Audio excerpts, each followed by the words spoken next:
watching right now. Hello to everyone watching right now. Sana nakakain na kayo and I hope you guys are having a good day. Yeah, let's enjoy today. Yes, hello mga kapamilya, everyone watching, mag-iingat kayo lagi, and yeah, hope you're all having a good day. Oh, our day just got better because napadaan kayo. Thank you guys. So, pwede mo kwentuhan nyo kami, anong pinagkakaabalahan nyo lately? Ako, actually, we're busy taping our new serie ngayon, Secrets of Hotel 88. So, we've been having our cycles sa Puerto Galera to shoot. And I'm so busy with that. And this December, we'll be busy also with promotion for Call Me Mother for anime. Nice. Congratulations to Call Me Mother. Okay, how about you, Katie? Ako, I'm working on Bagets the Musical, rehearsing every single day. But this is not your first foray into theater. No, it's right? not. Yes, I've done theater din with Alexa in 2023 Walang Aray. Same, it's with Beta also. Galing niya doon. I watched Yeah, thank you, man, thank you. Nice. I love the camaraderie here. Talagang supportive Yeah. ang lahat. I've known River since like 2020. Oh, when I entered showbiz, Katie was one of my first showbiz friends. Saan kayo nagkita? Saan paano kayo nag-meet? Ano? We got close nun sa Toscoy. Toscoy, We went yes. to Hong Kong together. We Yes. shot We shot a short film together. Nandun kami, directed by Direk Cathy with Alexa din. Oh, okay. So 2020 pa pala. Kasi syempre akala natin dahil after BBB, everything, but no. Okay. So you guys go way back. So Yeah. right now, Actually, nung baby pa kami. Venus pa lang po sila. Magkakilala na sila. Okay, sige. Isa-isahin natin yung mga projects na sinabi nyo kanina. Okay, let's start with Call Me Mother. Yes. How was your experience there? Ano pwede mo sa akin ikwento? Actually, sa Call Me Mother, first time ko mag-movie ng ganun. And syempre, it's an honor to work under Star Cinema and being directed by Direk June Nana.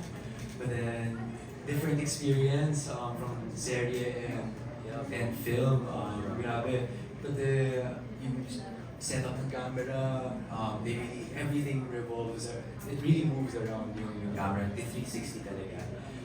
And syempre being able to work with the Dean and Verify is it's an honor. And so ako, I'm really happy and super honored to be part of this project. So, Call Me Mother, it's comedy, drama. We're sure because Vice is there and everyone's there. Sobrang fun, sobrang light, sobrang saya siguro nung set. Can you describe it to us? Like, kumusta yung experience mo dun sa set with all those big names? Nasa starstruck pa rin ako every time nag-eksena kami. Parang I can't believe na grabe, pinapanood ko lang sila dati sa TV at ngayon up close, right in front of me, we're doing a scene together.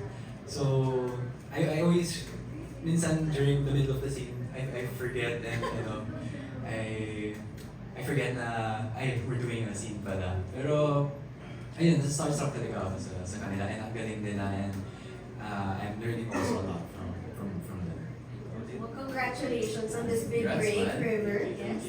How about you, Katie naman? Let's go to Bagets, the Yes. musical. Okay, so can you tell us about yung first time mong malaman na, oh, I'm gonna be part of another musical? Yeah, actually, ito yung first role na nakuha ko through audition. Like, ito talaga yung natanggap ko na I can really say na I really worked hard for this. Kasi nung audition day, I had barely had any sleep. And then we had to do like a couple of dances. And then we had to sing also. We had to act. And then we had to do that paulit-ulit for the whole day, from morning to like evening. And then the next day, next week, I got an email. Katie, congratulations, you got the role of Ardell. It's like, it's sobrang surreal talaga. And that I'm doing a musical remake of an iconic movie.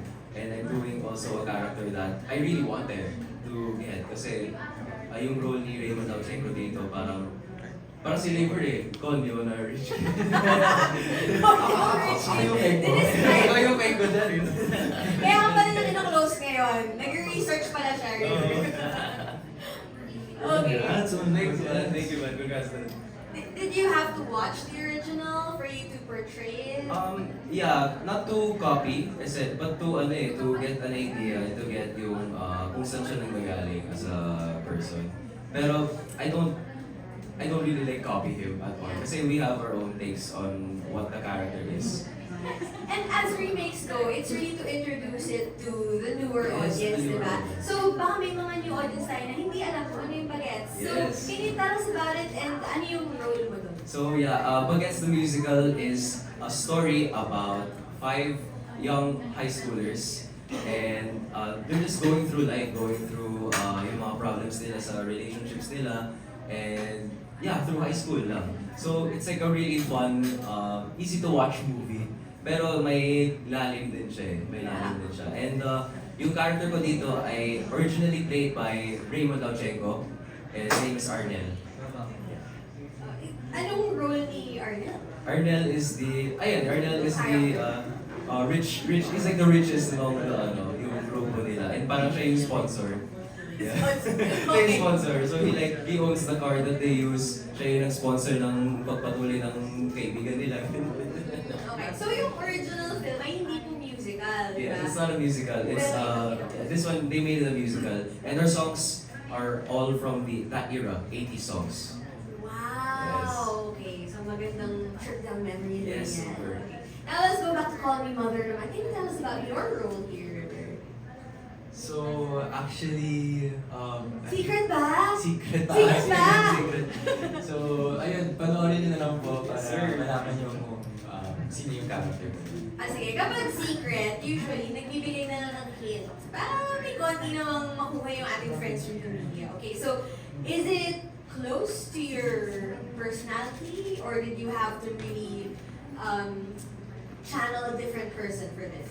I think medyo close to my personality. So I played the role of, his name is Anton. But then, basta very, very good, he's a good person. So, very supportive siya. So yun lang.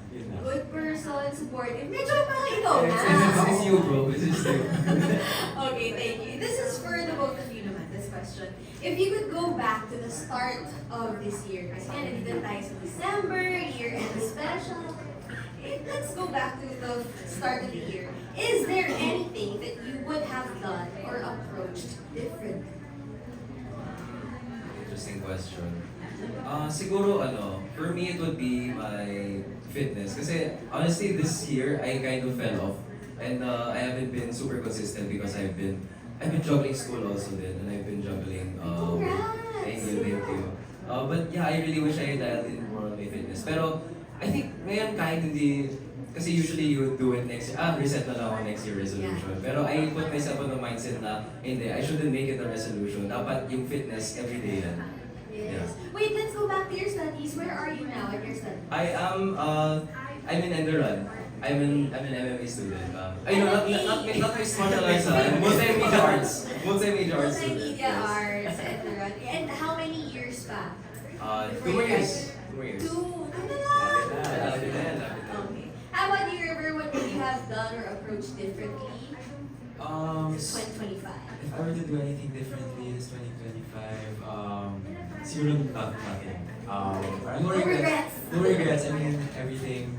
Having blessings this year, so super grateful. But then, siguro same rin kay KD. Siguro, I wish I worked on my fitness more. For next year na lang. Next 2026. Sige, pag-usapan na natin yan. Ano yung mga New Year's resolutions ninyo? Anong minamanifest niyo for 2026? 2026, for me, I really wish to go back after Bagets sana, a teleserye or a serye. I really miss working with cameras. Oh, okay. Oh, kasi nga sa theater, walang camera. Yeah, that's okay. Bawal. Bawal ang camera. It's discouraged. Oh, how about you, River? Ako this 2026, I really want to improve on acting, working on the craft, just trying to learn as much and really improve. Okay. So again, let's focus on the manifestations for 2026 or even the years after that. Sino yung minamanifest nyo makatrabaho nyo pa? Na hindi nyo pa nakakatrabaho? Hindi pa. Madami. But I would say right now, si Ate Kim. Ate Kim Chu and Kuya Paolo. Oh, Kim Pao. Kim Pao, yes. Why? Kasi when I was younger, like, pinapanood ko si Kuya Paolo. And like, grabe, idol na idol ko talaga siya. Like, ang galing na talaga umarte. And for me, I kind of relate with him kasi I see na introverted din siya. Like, I relate with that. Yes, okay. And how about you, River? Siguro gusto kong makatrabaho si Coco and si Christopher De Leon. Siguro that would be nice. I want to sana, that would be an experience. Kung with- Coco, action, bale? Oo, action, yes. Gusto mo mag-action? Oo, yes. Gusto ko mag-action. Okay. Like, sige, mag-isip ka ng role. Kaano-ano mo si Coco Martin? Ano ka ba? Love team. Gangster ka ba? Siya ba yung police? Anong gusto mo? Kuya mo ba siya? Actually, any role, kahit sana, whatever role that is, I'd gladly accept. Kasi syempre, Patikafo yun. Tapos, syempre, Coco. Ayan, so any role naman. And I'll do Sir it. Christopher De Leon, what do you want to, ano gusto mong role mo na kasama siya? Christopher Leon, pwede anak or something, Christopher De Leon. yes. Pwede. And I forgot to ask you, Katie, ikaw naman, anong gusto mong role na kasama ang Kim Pao? Ikaw ba yung third party? No. Ikaw yung love line. Ako lang yung, siguro either kapatid ni Kuya Paolo or kapatid ni Ate Kim. It can go either way. Oh, kapatid. Kapatid. Okay. Well, we're so excited for you guys. Future nyo pa. But before you guys leave, please remind everyone where to catch you and invite everyone to watch. Go ahead. Watch like Yes, your future Oh, projects. yeah. So, guys, you can book tickets for Bagets the Musical running this 2026 from January to March at ticketbro.ph. I play the role of Arnel. We open on January 23. See you there. Happy New Year. Happy New Year. Ikaw, River. And I'm inviting everyone to watch Call Me Mother this MMFF. Sana na-support niyo po yun and hopefully you guys can watch in the cinemas. And ayun lang po. Okay, thank you very much, River Joseph and Katie Estrada, for dropping by Star Magic Spotlight PressCon. Thank you. You made this year ender even more special. Maraming salamat. Thank you. And of course, sa lahat din, by the way, gusto niyo bang mag-greet ng Happy Holidays? Kasi yung December na. Oh yeah, of course. So mga kapamilya, happy holidays. Mag-ingat kayo lagi dyan. Wishing you all a Merry Christmas. And yes, from Star Magic, Merry Christmas. We love you. Ayan mga kapamilya, I'm wishing you all a Merry Christmas and Happy Holidays. Hopefully, you get to spend time with your family and really bond together and stay safe all the time. Yeah, stay safe, guys, sa mga paputok, ha? Huwag kayo masyado mag-aawak ng mga fireworks dyan. But we really hope that you guys have a great year ahead, 2026. It has been a very fruitful 2025 dito sa Star Magic Spotlight PressCon. And of course, sa buong Star Magic family, palakpakan naman natin ang Star Magic! Grabe ang 2025 ng Star Magic. Yung MMFF line-up nga, parang grabe, sobrang daming Star Magic artists this year. And what an incredible ride. We're so grateful to each and every one of you na every month kasama namin dito sa Star Magic Spotlight PressCon, sa lahat ng mga fans na nakatulong, pati sa ating friends from the media. Maraming salamat. Thank you. Every month nakasuporta po kayo sa amin. Thank you very much. And also we promise to give more exciting kwentuhans and kita-kits po tayo next year. Once again, I'm Aida de la Cruz. Happy holidays, kapamilya! Thank you! Guys, photo lang. Ayun. One more. Dito sa akin, 1, 2, 3, isa pa, River here, 1, 2, 3, last Oh, one. go yan. Dito, River, 1, 2, 3, last one. Alright, thank you.